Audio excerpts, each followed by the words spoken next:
So, how to draw ambassadeur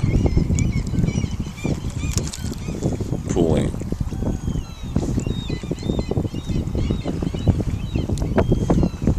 Problem with this is that there's the lower 9 feet rod, and when you need to, this is like the brake is on the boat, you can push this. Now it's not there. Brake adjust here. This is the spool friction. This is the spool release. So you first need to check that the friction is not too light. So release the spool. It should not pull out. Then drop the rod like this. You should see that it drops like 20 centimeters with each drop, but not much more. That shows the spool friction is okay. Let's roll this back up. I usually throw if it drops straight to water when you release the spool, it's too little friction. It's gonna spool out when throwing. It can also spool out if you throw to headwind or use too big lure that is too light, and especially against the wind, it's very likely to spool out if you're not careful. And when throwing one of these, you cannot flip it. Don't whip. No fast movements. So it's gonna also spool out too fast and make a mess here. So one very good way is to always when throwing, you need to keep your thumb on. You really release your thumb here, then pull back, and in long continuous move, throw and release the thumb. But don't release it completely, but keep it here quite close to the spool. So if it starts to spool out, your thumb will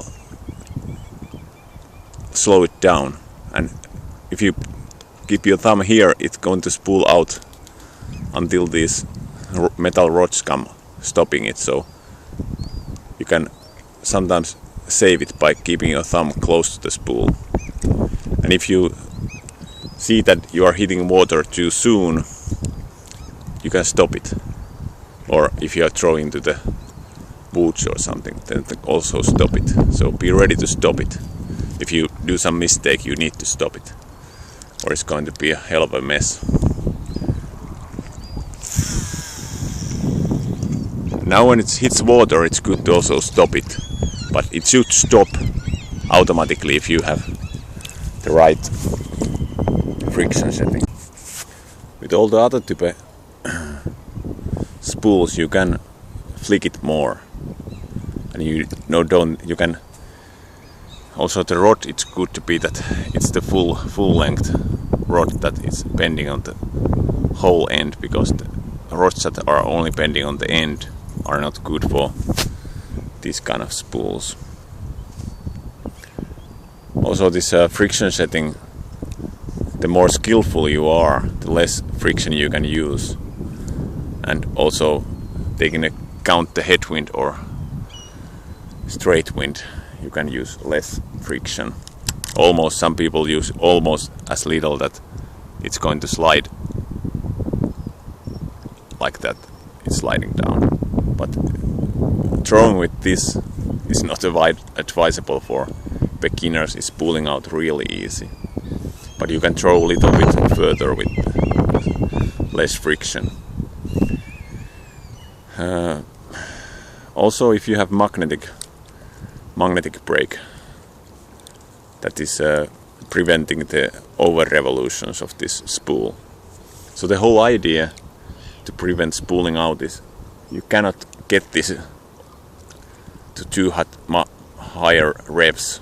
That's why you have to throw it slowly, and so that it doesn't spin up too much.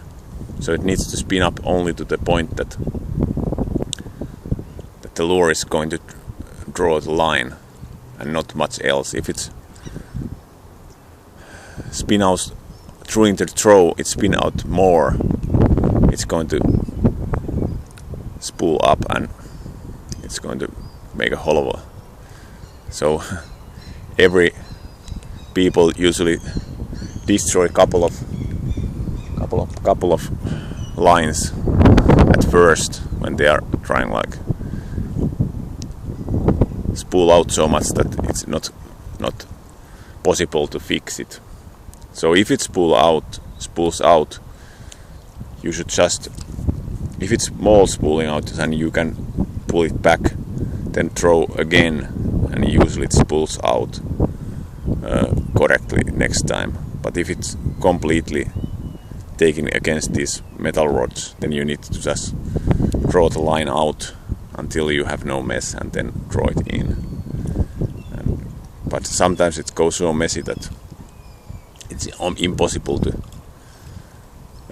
The worst spooling outs I will get if I like the lure cut a touch of something through in the throw, like it would get there on the ground, and I would throw, it would spool out so badly that. So that's also keep careful about that you don't hit anything through in the throw. Okay, happy fishing.